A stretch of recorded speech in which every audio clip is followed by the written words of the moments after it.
So, greetings, one and all. You know, I'm telling these stories because, for one, that was how I that was how I told them I wanted to heal. I wanted to be brought up. But another part of my healing is saying it, revealing it to the public so that the shame itself can rise and be released, rise and be released. And so, I'm laying in the bed and I'm like trying to relax because I just feel so heavy and tired today. And but I'm keeping my thoughts positive. Pat myself on the back for that. But anyway, I'm laying in the bed and a situation comes up in my head and I'm like, whoa, y'all moving a little fast with these confessions. And they were like, well, two things. One, it doesn't matter if you wait today to tell it or you wait next year to tell it.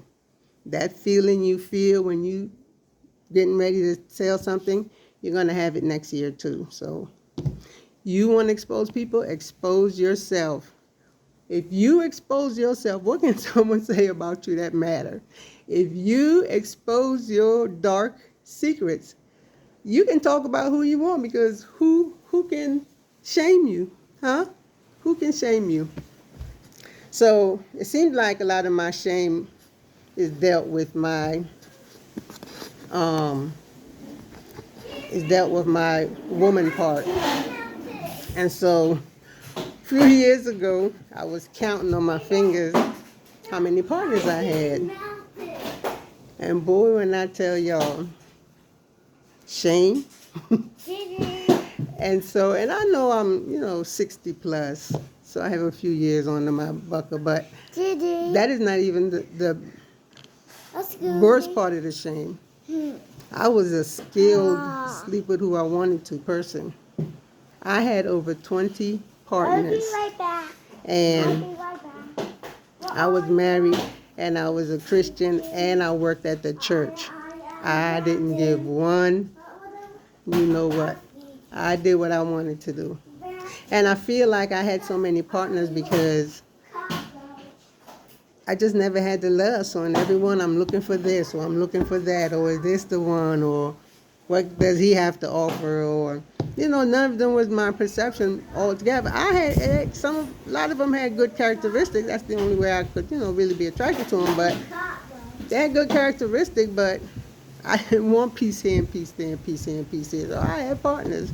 So if my ex-husband come on here and he wants to know whether I slept around in my marriage, yes, I did, and so did you. So what's the big deal?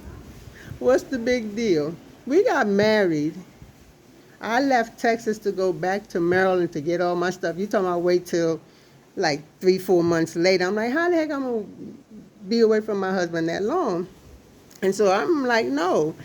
And you were someone else, and you had the nerve to tell me, but tried to let me know that it wasn't what I think it is.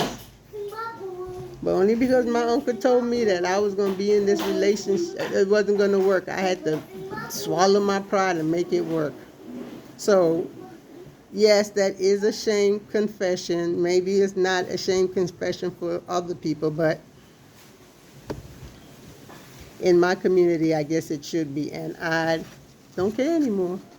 It is what it is. Everybody have their shadow work. What else can someone say that's worse than that about me?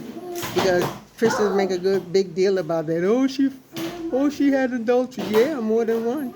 More than one in that one marriage with those 4 kids. More than one.